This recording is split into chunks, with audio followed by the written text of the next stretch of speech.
Welcome to City Shrinks, a zero-filter podcast bringing the conversation about mental health into the 21st century. We are your hosts, Gina and Athena, two New York City therapists with over 30 years of experience. For today, we put down the notebook and pick up a mic and give you full access to real talk with real professionals. This is not your typical mental health podcast. Here, the goal is to keep it 100% real with you. We are City Shrinks. In this episode, we're talking about anxiety. Perfect timing for what I just said. Yeah. And you cannot talk about anxiety unless you talk about depression. But to talk about depression, we got to really dig Two-part deep. episode. That's it. Yeah, because that's really what's going on. Is the depression. Anxiety's easy. Mm-hmm. People don't understand that. Or therapists don't get it. Sometimes they have anxiety. Sometimes. Okay.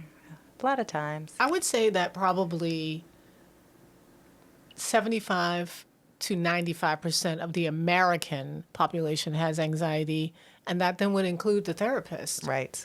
I saw a therapist, the worst anxiety I've seen in a person, and she's specializing in anxiety. But this is what I'm saying. The blind leading the blind. Why are you working 30, 40 hours? You should not be doing that. And why don't what's the quest to get your anxiety cured? Why are you giving up? Because you're normalizing it. That's my book, Anxiety, Curing the New Normal. And that's exactly what's going on. You just say, okay, well, this is it. And so what am I going to do with you and your anxiety as my patient? I'm going to teach you to live with it. Right. That's like living with cancer and pregnancy without delivering. That just sounds crazy and pregnancy miserable. Without delivering. Could you imagine the discomfort in that shit? I mean, I've never had a kid. Weeks, months, you're just like, I'm pregnant. I just got to learn to live with this person in my... What are you saying? Yes, manage. Just live with it forever. I mean, that's such a common thing, too. I mean, sometimes I tell them, like, okay, you realize, like, no, you don't. And they're like, what? I thought I was just... Anyway, and we're talking about anxiety and depression, right? We're not talking about, schizophrenia or anything. Specifically, yeah, specifically, absolutely. We're focusing here on anxiety, depression, so don't come for us. I mean, it's just... complacent, right? It's just willingness to suffer, because that is New York, isn't it? In a nutshell, it's exhausting. Suffering equals reward. Suffering equals success. Actually, the reward means more if you suffered for it. If you got it effortlessly, it's trash. So common. We are so desperate to be seen that we can no longer see. Right. We cannot see. With couples all the time. It's the same story. So what's going on here? So why we have therapy everywhere, mental health this, self-help this, I mean, more than any time in history, the access to therapy or self-help is booming. But so the anxiety, depression should be going down, right? Right, except that, again, the blind are leading the blind is the problem. So that's number one, right? But also, we just don't understand it accurately enough. So here's how I break it down in my practice, which I specialize in anxiety.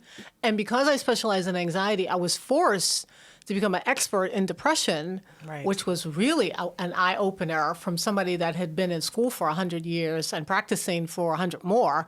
And all of a sudden to find out that what I didn't know about depression could fill an ocean. So that's the problem. I know some things, but what I didn't know. So I use a scale, right? So I don't know if I've ever shown this to you. Is it? Yeah. So, right, I use we've a shared. This is a patient who told me that I could say, a patient, I'm not using anybody's names, but this patient is responsible for my using this train. Right? And it's really to symbolize, right? It's to symbolize, the trains here in New York City. So the train says that there are several stops on the train, but all of them are different. And that's what it looks like. Just because you are at a lower level of something doesn't mean that you don't have it. And you might be you might be triggered. Mm-hmm. And that's what that word really means. We think that being triggered means that, in a moment something goes on with me. That's very triggering. No, it's a sustainable thing. It's a long-term situation when you're triggered. for example, the pandemic. Right. So what happened? So on my scale, and my scale is backwards, 10 is terrible, right? I do it by like the more, the worse. Yeah. The less, the better. So 10 is, oh my God, I could kill myself, right? And 1 is, oh, I'm good, I have some issues. Maybe I'm a little mean. Little Maybe I'm tired. I'm a little tired. Maybe I'm too, but I have too much energy. I have, right? Just a little bit, but there's all of that that's in between. So if New York, or I'm going to say the whole country, because I used to have a practice in Virginia, the whole country, both here and New York, at the same time. So I split my week. Half the week I did in Virginia, half the week I did in here in New York City. So if the country was out of 5, which is awful, I'm concerned if my patient looks at the chart and says I'm a 3. I'm very concerned, right? I don't play. Because you could slide to a 7, Right. anything could happen. So if we started at a 5 and the pandemic came, now we're at a 7, and how do you reset? That's the question. How do you reset a whole world, a whole country, a whole city? That's what this is about. People still don't even know what the problem is. We just still think that people are just weird or that the violence is out of control because of Can we please- guns, taxes, Biden. I don't know. It's just ignorant. That's a true crime, to be honest. Every single time, and I do this consciously now, when they talk about a mass shooter, some mother went and drowned her baby, drowned her kids in Brooklyn, all this, all that. I'm sitting there. I'm like, okay, we're going to talk about mental health or what? We're talking about, and I'm waiting, and I'm waiting. Somebody's going to say something. I knew it. Literally, it's like a footnote. Yeah, they were hospitalized once. How about the nurse that was hospitalized how many times that, was fighting with her boyfriend, crashed and killed, I mean, there's so many, and it's constant, and we're all like, oh, it's the drugs.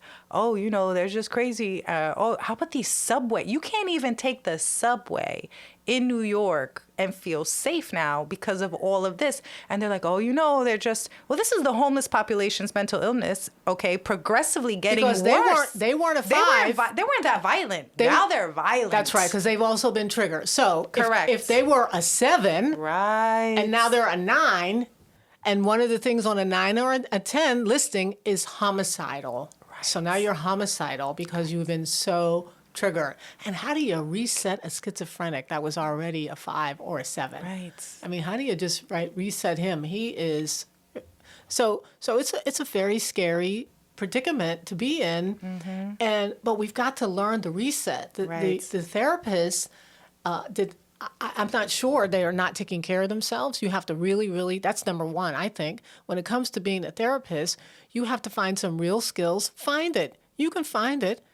People find us under layers. People have found me under layers. Oh, I've been looking for you, Gina Hurd, for months. I've called, I've asked around, I've been searching, you are the answer to my, okay, good for you, right? You just refuse to take no for an answer. You refuse to just feel like, oh, I just have to sit on the sofa and talk and not have any real action, no progress. No, get some answers. We can do this. That's how I feel about it. Come on. You went to school. You did the hours. You did. You have the potential. You just just educating yourself. And again, just understanding that just because we're in this chair doesn't mean we get to be sick and hide behind a mask. Right. Exactly. Because that's an ego-driven. And there's a lot of, ego-driven situations, in this field, which there should be no room for. Because at the end of the day, it's not about us at all. It's like if we're not helping, if something's not working or changing, like for somebody else, then you're not doing something right. It doesn't matter that you have a damn plaque on your wall. If your clients are not getting better or they're staying the same.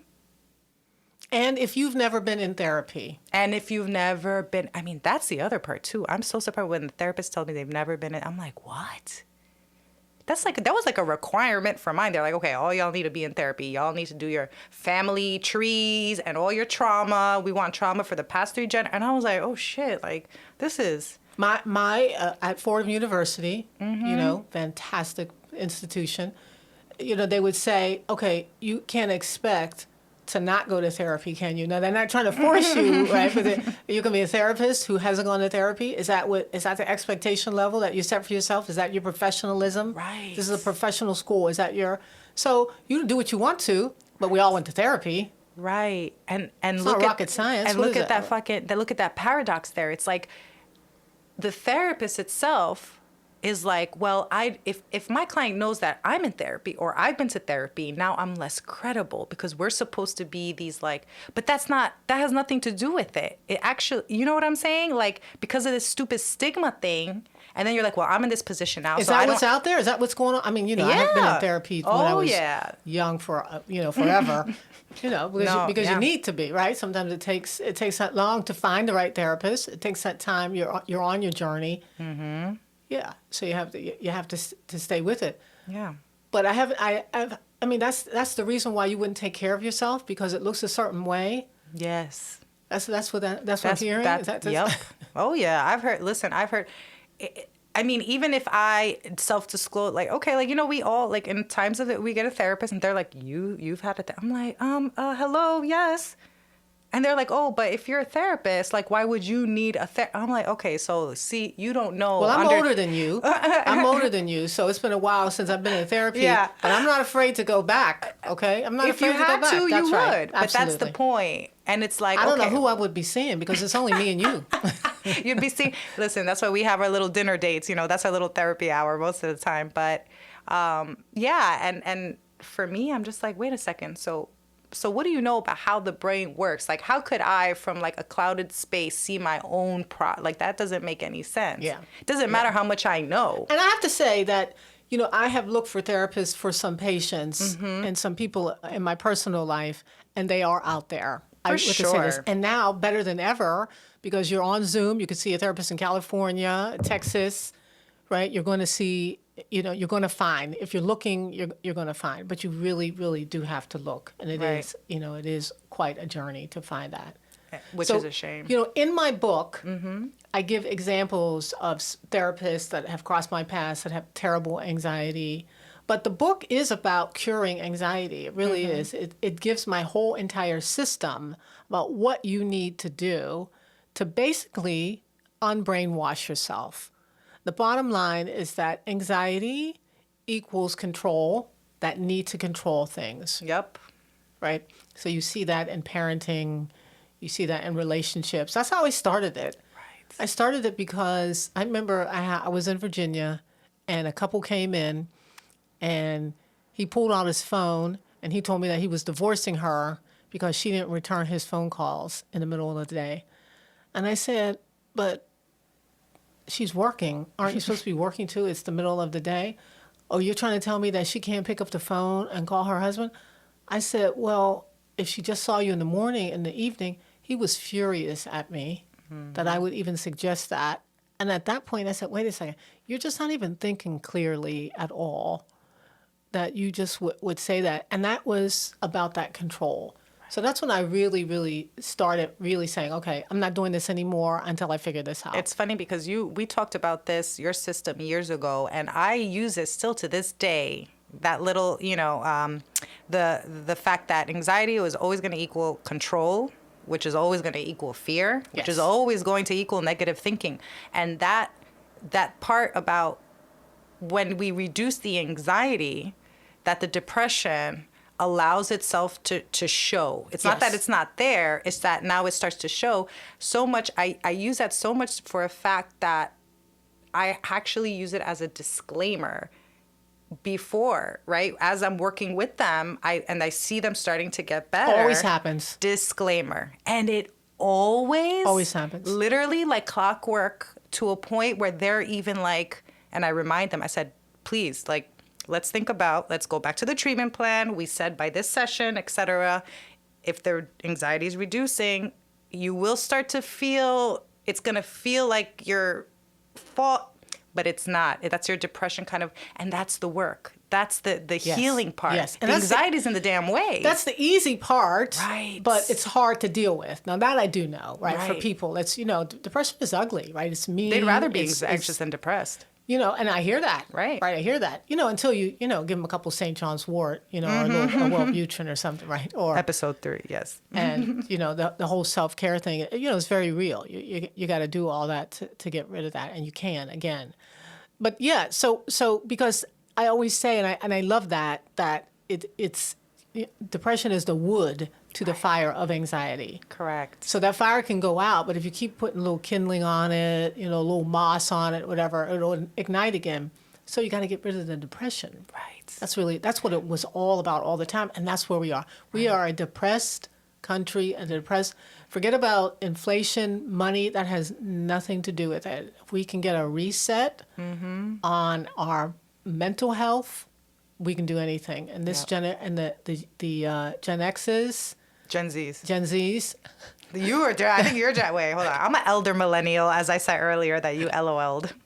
That's the thing. I said that too the other day. I was like, I'm an elder millennial. They're like, what the hell is that? I'm like, that means we're the old cool kids, Right, the old that have been here before. Yeah, I don't know. Yeah. You hear me. I'm stumbling on the whole thing here. Although I like that a lot, though. I love that elder millennial thing. Elder millennial. It's different. We're different than the. But anyways, yes, absolutely. So they could really rule the world if they can get it together. You said that. I remember the last podcast. The buried podcast files. The dark, dreaded. What we're talking about is that we did an original podcast. This is our second one, but it's technically our third one, which you can find if you really, really look. Again, if you're looking, you can find it buried somewhere. Yeah, you said that on that last podcast. It was like, if they could get rid of their anxiety, they could rule the world. Oh man. And it's so damn true. Because they're so fantastic when they come into me and they have this anxiety and they're not making any sense at all. It almost just burns my eyes and my ears to just hear them say the most ridiculous things. Yep. And then when they're not, they're just like, oh, I'm going to do stocks. I'm going to start my own business. Gina, here's what I did. I did this. I got this money. I got this going. I got this relationship. I'm good. Yeah, I'm good. And I'm thinking, wow, if you, without anxiety, of course you're good. That's holding you back. And that's why, definitely the Gen Zs, it's like their bloodline has been waiting for them because, they're coming through an intergenerational bloodline of trauma. And that's why I always say, like, people are always like, oh, what, are we just going to blame our parents? Yeah, you blame your parents. And then if your parent was my client, then we could blame their parents. And then if your grandparent was my client, then we could blame. It just keeps going. Right. And it has to stop but you do somewhere. It does. But you do have to blame the parents because most of them are an absolute mess and a wreck. For sure. Only long enough right. to say, I don't need you. Right. Or I don't rely on you for external. Yeah. I don't need a mommy and I don't need a daddy because you don't. Right. Okay. Now, we're not talking about a 16-year-old. We're talking about a 22-year-old. Mm-hmm. You don't. Right. Now, that's fact. Right. And so you can That's move on. That's going to be controversial. You can grow up. Yeah. Yeah. Oh, please. I can't wait to talk to you about it. Yeah. Bring it in. Let's hear the letters. Let's hear the comments. We also have a segment so, damn, Gina. That's going to be... grow up. Yeah. Right? Let's grow up. It'll be okay. Yeah. All right? You'll be okay. You'll be happier. You'll be better. The planet will be better. It'll all work out. Yeah. But that's it. So, of course, the parents gave you anxiety. That's rule number one. Yeah. That... I remember... I don't know if you know and of course, I'm not going to name her, but she was at how we met, right, in the first therapist meeting that we went to. Mm-hmm. And I said to her, well, how about you confront, the parents? How about that? How about you confront them? If you're sitting there with a kid, whatever, and something's wrong with the kid, and there's nothing wrong with this kid, there's everything wrong with your parenting, why don't you? And she says, well, I don't want to alienate them, and I don't want to lose them. Why? For your finances? Why do you need to be liked? Right. There's your anxiety. Why do you need to be liked? You're here to do something. You're here to be successful for them, not yourself. Right. Yeah, what are you afraid of? That you're not going to get paid? Right. That's the weird thing. This job is nothing but service. Right. Nothing but, this is a service job, period. And that's rather spiritual, isn't it, when you say that, right? Like, I'm in that's service. How I've always felt. I'm in service. The patient said to me, you give great customer service. And, that's kind of... I was like, I'm a great customer service. And I was like, okay. But when you say you're in service, that's like rather a spiritual thing, right? Like I'm in service of you. And I Yeah. like that a lot. You know, Yeah, I 'cause mean, it's that's true. how I feel. I mean, that's why, And whatever that means. I mean, if my I'm honesty. not here to have you, just, not doing things that don't make any sense, but I am in service of you to get you to that place. Right, right. And, obviously, I think that the people that don't take to us are the ones that aren't ready to be told the truth. And quite frankly, like I said, because there are limited hours a week that a therapist who's not willing to burn out has, I mean, that just, it's like, okay, well, you need some more time. Because I always tell people, you're going to keep doing what you're doing until you don't. Right? On your Preach. own. On your own. Period. People be like, I don't know, how long is this going to... I was like, you're going to keep doing this shit until you don't. And that's always going to be the answer. So they might, but they always come back, right? 1 month, 2 months later, they're like, I don't know, that shit you said. I'm like, it's okay. That was your timing. They do come back, don't they? They do come back. They do. They do come They back. do. And we sometimes love they them go still. somewhere else. We love them still. Of course. They can come back, yeah. Sometimes they go somewhere else, and I encourage that. I'm like, yes, go. And that's part of that service thing. Like I'm not Right. upset with you that you No. feel like, right, that this can't work or whatever. It's okay. It'll be all right. Trust me. Even if I know what I can do for you and you feel some type of way, I mean, that means I'm automatically not of service to you.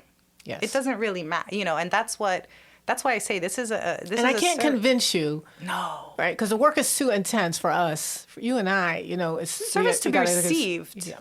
It's to be received. You can't I mean, if it's not there, it's not there.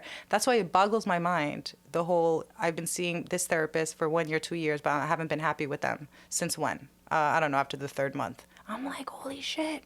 You've been showing up for 2 years? All that time, all that money, all that effort.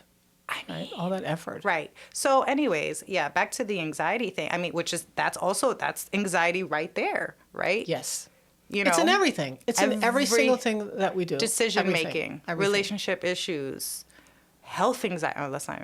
I mean, there's so many branches. I mean, that we will need a whole series on anxiety, all the different types, what to do. I mean, that's why I comment on your system, because it really simplifies it for them. I'm like, because I focus a lot on surrender being kind of like the antithesis of control, isn't it? Right? Yes. Like, so if you can achieve surrender, whether it's Well, surrender. because the ultimate control is not having control. When you don't care, I'm in total control. Like, well, I mean, it's like what we're saying about, if Right. this is not going to work for you, like, trust me, I'm not that invested in something that's not going to work for you. Right. So you can come back. Mm-hmm. And so there it is. Like, I'm there's the power. Right. There's power in letting the universe, Right. and we don't do rocks and crystals, but right, there's power, and just respecting nature and saying, go ahead, do your thing, come back, see me, it'll be okay. Yeah. And I tell all my patients too, you can always come back to me, and that's also part of that, right? No matter if we end well, if we don't, if you finished and you feel like you need to talk, like during the pandemic, my patients, I would say 75% of them called me. And I was thinking, oh no, this can't be happening. Like, what my whole system didn't work. Right. I was thinking all of this. And then when I would speak to them, so I put them in a book that I already had 25 people. Now I got 40. Right. And I'm thinking, I'm just going to see them. I don't know that I could take you all back. And they said, oh, Gina, you know what? I wanted to check in on you. Just seeing how you're doing. I just want to just run by the weirdness of where we are in the world. I just wanted to hear and have a conversation with somebody that I know can speak my language. I said, certainly. I said, no, we can't keep doing this for $150 a pop, but I can hear you today. Right. I listened to right. you one time today. Well, let's talk about it. That's where we really found ourselves. Right. And to think that something so profound as a pandemic now has no long-term ramifications. Again, it's just part of our want to just, So here's the definition of anxiety. Mm-hmm. And maybe we're saying this so late in this conversation, but I'm going to say it. It's okay. It's a full circle situation. The definition is that when the parent does not want to have any feeling that is uncomfortable. Preach. The parent does not want to have it. So the kid can't cry. Oh, you can't cry because then that makes me cry. Or I can't hear your voice. It make my ears hurt. You're making me nervous. I can't. Don't cry. Right. Or you can't go outside. You can't ride your bike. You can't take a trip. You can't go out with your friends because then I'm nervous something's going to happen to you. And I don't like to be nervous. Right? You can't be upset. You can't be mad at me or nothing because then I get mad and I don't like to be mad. So if you're not understanding this, you better get the fact that it's all about me and I need to be comfortable. And so if I'm comfortable, then I'll tell you when you're supposed to be comfortable. So now this is what we have done as a world. I don't want to hear anything you have to say that's controversial, that I might even agree with. We used to listen to each other before we said, I don't want to hear you. I don't want to talk to you, and I'm going to just block you. I don't want to hear you. Now, if I think in my mind, which, by the way, has backwards depression, it's all coming in negative. If I think that you're going to say something negative to me, I'm blocking, deleting, and never speaking to you again. That's where we are. So guess what? No conversations are happening. None. I mean, you also, another thing I always remember, and I use it frequently when trying to, when working with people and they're kind of going back and they have this shame and this frustration. It's really just like this frustration of not being able to express what they're feeling and how someone is making them feel in the moment. I mean, that is the damn problem. And I'm like, well, nobody really talked to you. Yeah, and worse yet, if somebody said, don't you dare even go there, don't you even think about having a voice, a comment, you better shut the hell up and sit down, right? Because again, you are making me feel uncomfortable, so you don't get to say anything at all. I mean, what is that? Then you're raising a whole, first of all, I'm not going to get to know you if you don't disagree. You and I as much as we agree, we also disagree. Right? We disagree about it. And I have to hear you. And I'm like, oh my God, I got to hear her about this podcast even. Oh my God, I got to hear what she got to say. What is it? Athena, come on, please. All right, I hear you. I got you. Now, what about this? What about this? So now, guess what? Forget about the podcast. Forget about all of those conversations. That whole journey was about learning who we each are. And when you learn who I am, that makes us closer by default.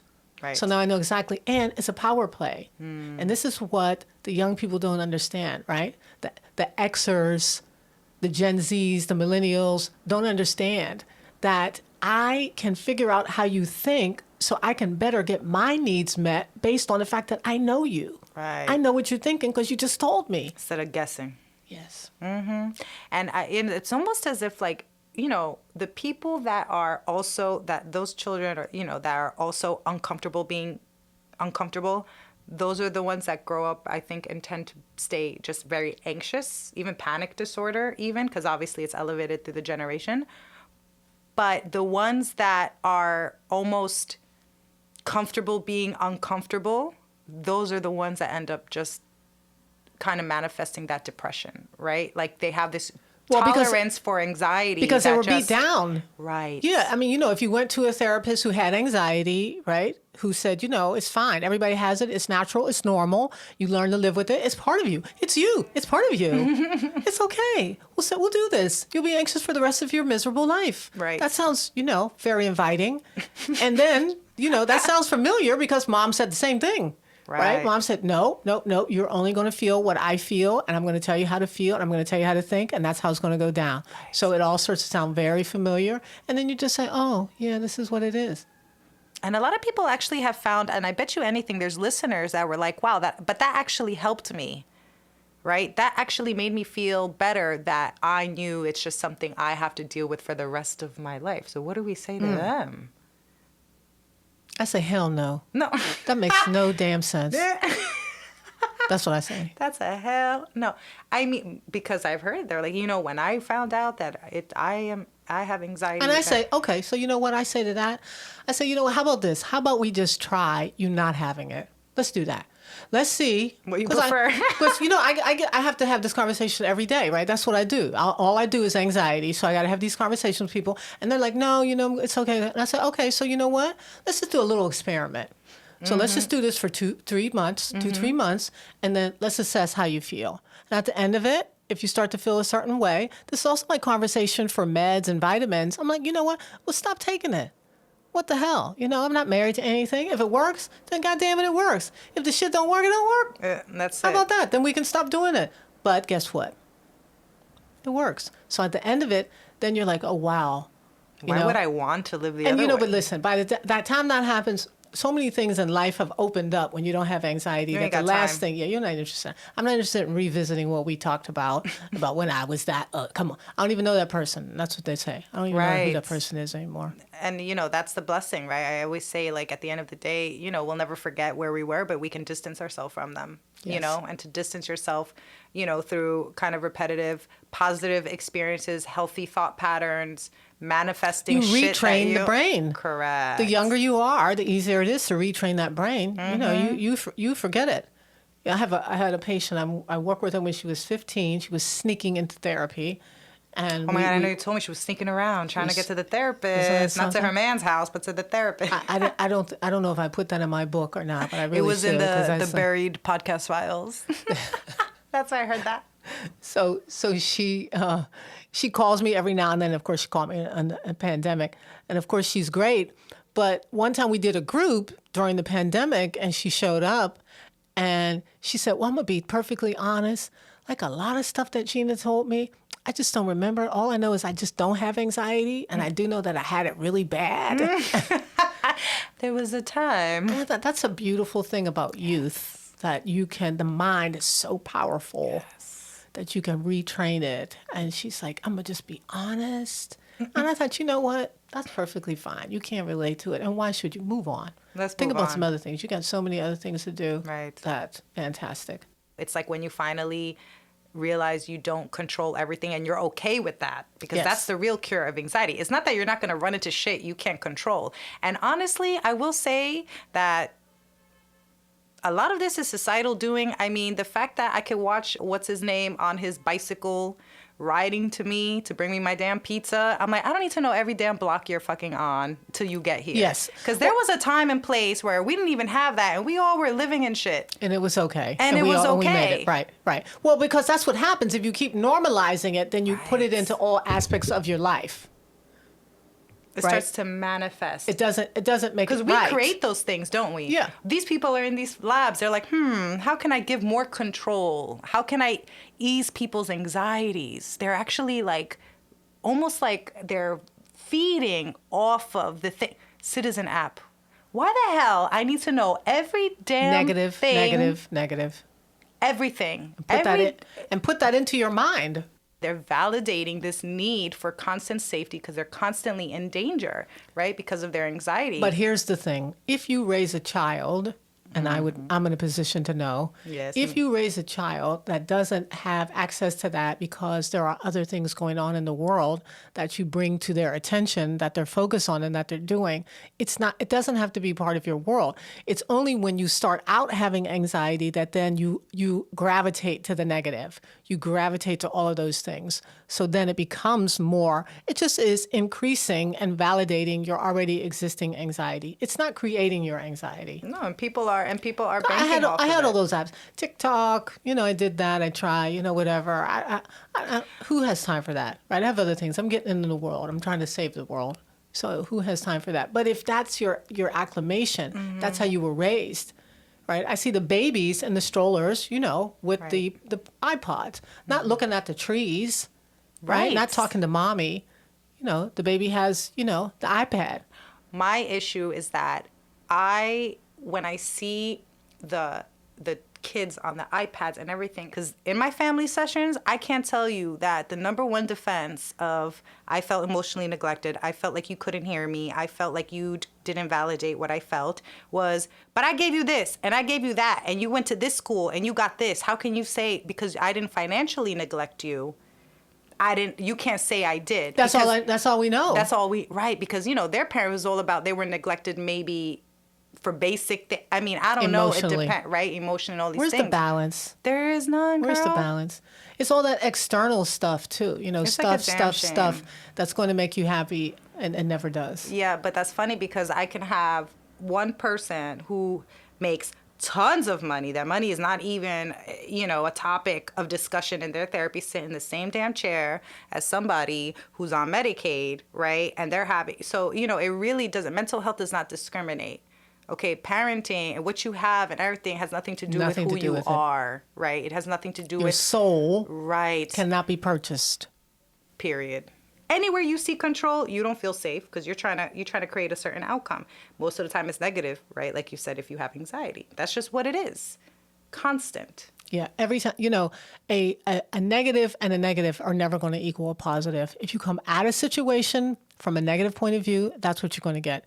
If you're talking to somebody and you're being negative, and you got to be honest. Don't lie to yourself and think that, I'm being positive. No, if in your heart of hearts, in your mind, in your body, in your soul, if you're coming at anything, your children, your partner in a negative way, that's what you're going to get. Period. It's not that hard to figure out. That's what you're going to get. And that's unnecessary, because if you're trying to be successful, then you want to have that positive outcome. So you're going to have to come from a positive place. And if you can't do that by yourself, it's not somebody else's responsibility. Yeah. Right? I think maybe your therapist, but it's certainly not your partner's. I think we really emphasize the simplicity of a very complex topic. Okay, because we can understand the complexities, but at the end of the day, it's our responsibility to deliver that information in a way that you understand. Or what's the point? Right. Yeah. Or what's the point? I feel that a lot of, even if they clinically understand, okay, this is anxiety, I don't think that we do a good, not we, but just the industry really kind of delivers it in a way that's like, look, this is what it is. This is what you're going to do. If you repeat this, like you repeated all the other shit that got you here, we can undo, because, I think, maybe it was you, but if something is learned, then it can be unlearned, That's right? Yep. So that's great. I think people shouldn't feel, maybe they feel that if this is not something I just have to live with, then now I'm accountable. And maybe they don't want that. Maybe that's too hard. Because that's a depression, right? That's a depression saying, well, I deserve to suffer. Nothing goes good for me.